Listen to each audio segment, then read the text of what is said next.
Let's talk brain rot. It was one of the internet's favorite buzzwords of 2025. It refers to the subjective sense that your brain is not functioning the way you want it to, focus is fuzzy, and concentration is down the tubes. Frequently having those symptoms is a sign that something is out of balance. The usual culprit is something called neuro-inflammation, which basically means the cells of your brain are on fire. And if that goes unchecked, it's a setup for all kinds of problems. There are two things that many of you are doing in the morning to start that fire, which burns all day. Today I'll show you how to address those two issues and powerfully reboot your morning in a way that will actually soothe and nourish your brain. Let's dive in.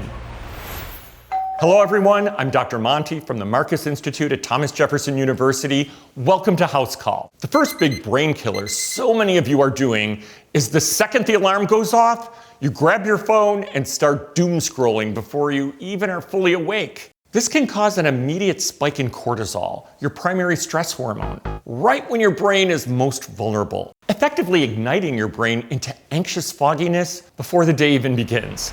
Instead, let your brain ease into the day serenely. The first thing I do, and that I recommend you do, is smile and say good morning to yourself. It sounds silly, but it's powerful. Actually say your name. Good morning, Dan. The smile itself has a positive biology to it. And to smile inwardly with kindness, even if you feel like you're faking it, can have a tremendous reaction in the brain's physiology. And before you grab your phone and start thinking about all of your stressors, take another 2 to 3 seconds to say out loud just one thing you're grateful for, just one. Now you've really set things in motion correctly. Starting with just 5 to 6 seconds of positivity will help you more than you can imagine. The second morning brain killer is what we put in our mouths. And I'm gonna spend a bit more time clearing up some of the misconceptions about this one, because morning is especially critical to get the body and brain functioning in the right direction.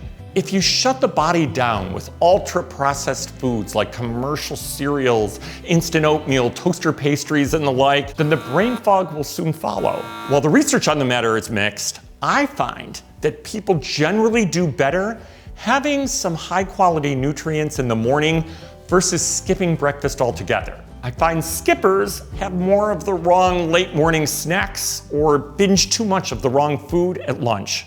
An exception is my patients who are on a carefully designed intermittent fasting diet, which has its own unique rules and benefits. So let's talk about 5 brain-boosting breakfast foods to replace the problematic ones.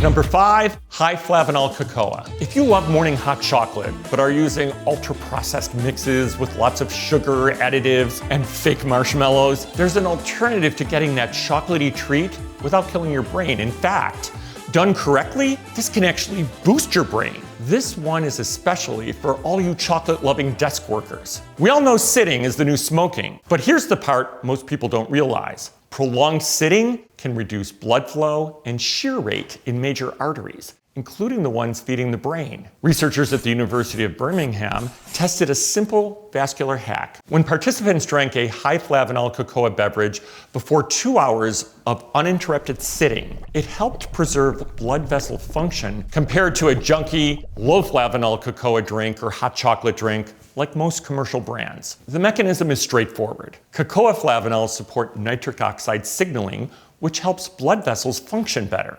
But here's the catch. You're probably buying the wrong cocoa.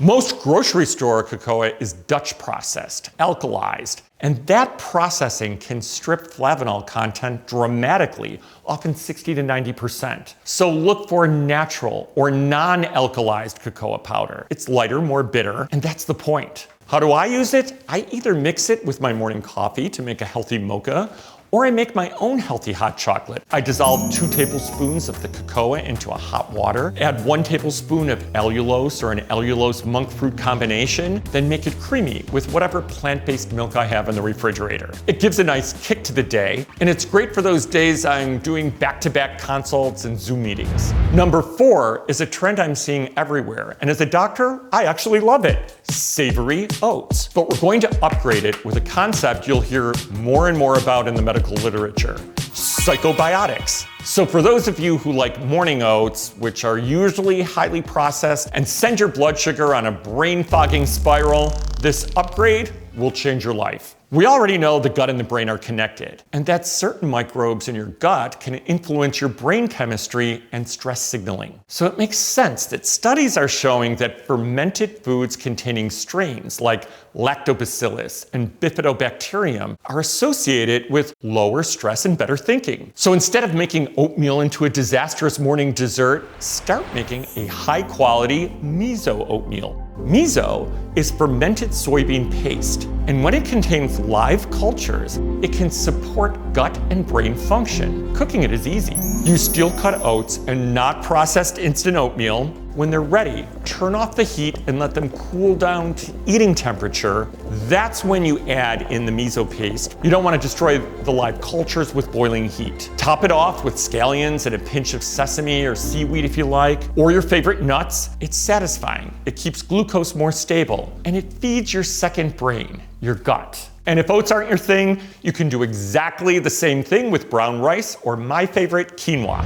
3. Next up is a food that's been highly controversial for decades, the dreaded egg. For years, we were told to fear the yolks because of the fat in them. And I'm still cautious about them with some people. So if your doctor tells you to restrict them, still do so. But when possible, I take a more moderate approach, especially after a 2024 study from the Rush Memory and Aging Project that followed over 1,000 older adults for about 6 to 7 years, and the result was striking. People who ate more than 1 egg per week had about a 47% lower risk of being diagnosed with Alzheimer's dementia compared to those who rarely ate eggs. Now, that doesn't prove eggs prevent Alzheimer's. This is an observational study, but it's a compelling signal, and the proposed mechanism is plausible. Eggs are rich in the key nutrient choline. 1 large egg provides about 150 milligrams of choline, and choline is a precursor to acetylcholine, a neurotransmitter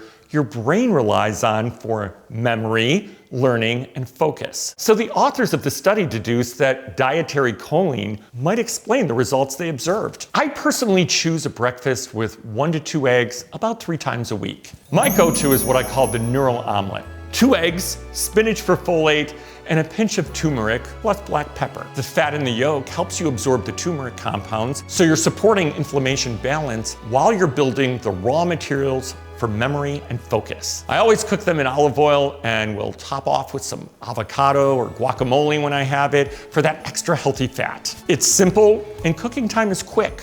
Or on days you know you'll be even more pressed for time, make a couple hard-boiled ones the night before so you can have them on the go. This is way better and cheaper than buying an ultra-processed breakfast sandwich filled with additives and bad oils. The egg might be in there, but the net benefit from the rest of it is canceled out. Number 2, walnuts is for the gamers, the day traders, and anyone who feels slow in the morning. We used to joke that walnuts are good for the brain because they look like a brain, but we now have randomized crossover trial data. A 2025 study found that when young healthy adults ate a walnut-rich breakfast with 50 grams of walnuts, about a generous handful, they showed faster reaction times throughout the day on executive function tasks compared to a match control breakfast. Previous studies have shown that they're particularly good for the heart, and we've known for a while that usually what's good for the heart is good for the brain. Walnuts are loaded with ALA, a plant-based omega-3, plus polyphenols, which help lower inflammation and provide healthy support to brain cells. So if you want speed,